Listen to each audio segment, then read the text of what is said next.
प्रतिबिंब जनमानसांचे। Shevgaon share market प्रकरणाला नवे वळण। नगर आर्थिक गुन्हे शाखेतील पोलीस कर्मचाऱ्यावर लाच मागितल्याचा आरोप। आरोपी करण्याची भीती दाखवून पैशांची मागणी असा गुंतवणूकदारांचा दावा। व्हायरल व्हिडिओनंतर निष्पक्ष चौकशीची मागणी।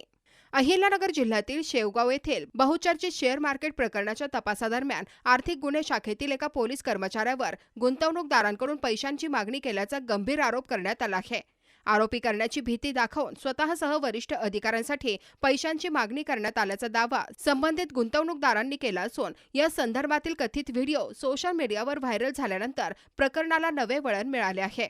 शेवगाव येथील कोट्यवधी रुपयांच्या कथित शेअर मार्केट फसवणूक प्रकरणात अनेक गुन्हे दाखल असून काही प्रकरणांचा तपास आर्थिक गुन्हे शाखेकडे वर्ग करण्यात आला आहे। मात्र तपासादरम्यान न्याय मिळवून देण्याऐवजी कारवाईची भीती दाखवत पैशांची मागणी झाल्याचा आरोप 17 जुलै रोजी गुंतवणूकदार यशवंत पाटेकर, हर्षल दौंड आणि उमाकांत ढगे यांनी केला आहे। तक्रारदारांच्या म्हणण्यानुसार आर्थिक गुन्हे शाखेतील पोलीस अंमलदार दिनेश राठोड यांनी व्हॉट्सअप कॉलद्वारे संपर्क साधून चौकशीसाठी बोलावले आणि आरोपी करण्याची भीती दाखवत पैशांची मागणी केल्याचा आरोप आहे। या संदर्भात संबंधित गुंतवणूकदारांनी पोलीस अधीक्षक, अप्पर पोलीस अधीक्षक तसेच लाचलुचपत प्रतिबंधक विभागाकडे लेखी तक्रारी दिल्या असून माहिती अधिकार कायद्याअंतर्गत चौकशीच्या स्थितीची माहितीही मागवली आहे। दरम्यान सोशल मीडियावर व्हायरल झालेल्या एका कथित व्हिडिओमध्ये 4 चाकी वाहनात 2 लाख रुपये स्वीकारल्याचा दावा करण्यात आला आहे। मात्र या व्हिडिओची सत्यता किंवा त्यातील दाव्यांची अधिकृत पुष्टी झालेली नाही।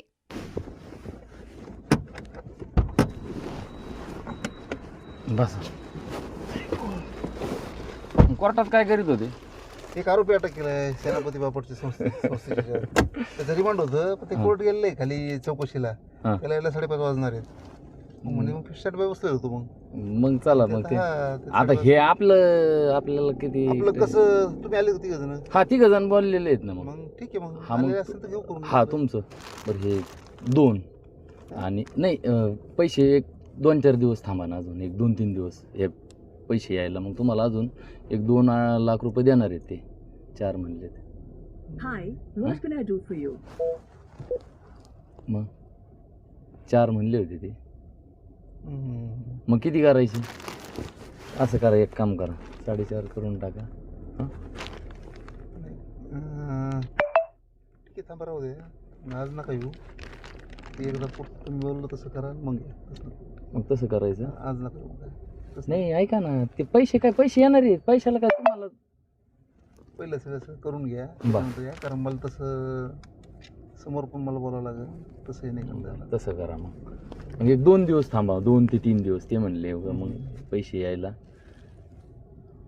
मग कसं करता मग हे तोपर्यंत हे करून घ्यायचं का? नाही मग हे थांबून घेऊ आणि मग हे पूर्ण झाले का मग हे करू। चालतंय, ठीक आहे, मग तसं करू। ते ना घेऊन काय लटवतं काय? ऐका ना, नाही तसं नको, कारण समोरचे मला पण थोडंसं राहील ना। मी काय म्हणतो ऐका ना, तुम्हाला आहे ना, तुम्हाला अजून 2 तर देतोय ना ते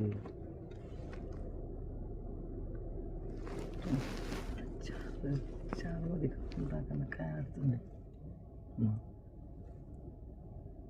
पक्कच मी बोललोय पुढं बोललोय मी, त्याच्यामुळे मला हे नाही बोलता नाही का? मग न केलेलं बरं राहील मला ते माझा संबंध नाही बरोबर आहे ना। मी शब्द पुढे येऊन बसलो नाही बरोबर।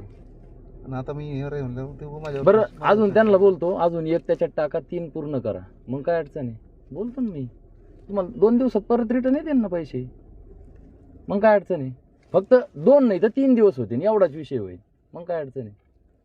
तुम्हाला अजून 3 लाख रुपये त्यांना सांगतो, ते काय होत नाही तेवढ्यात तुम्ही म्हणलेले, त्यात अजून 1 लाख रुपये वाढून द्या, ते सांगून टाकी तो कशात लक्ष्मी हे करताय। ठीक आहे, मग परवा दिवशी बोलवतो, मग मी परवा दिवशी येते। परवा दिवशी हा पण मग एखादा दिवस मागं पुढं असंच मग ठीक आहे, काय तिसऱ्या दिवशी चाल। हां बाकी दोघं घेऊन या बरं कुठे बाकी दोघं घेऊन या। हा यांना दोघाला परवा दिवशी मग असं 1-8 दिवस मागं पुढं करून चालेल, चाल। पहिलं येऊन जा, नंतर मग पुढे। हा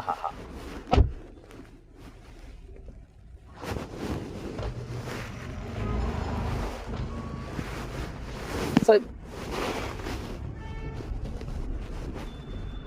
नवीन बातम्या आणि ताज्या घडामोडींसाठी आजच आपल्या चॅनलला सबस्क्राईब करा।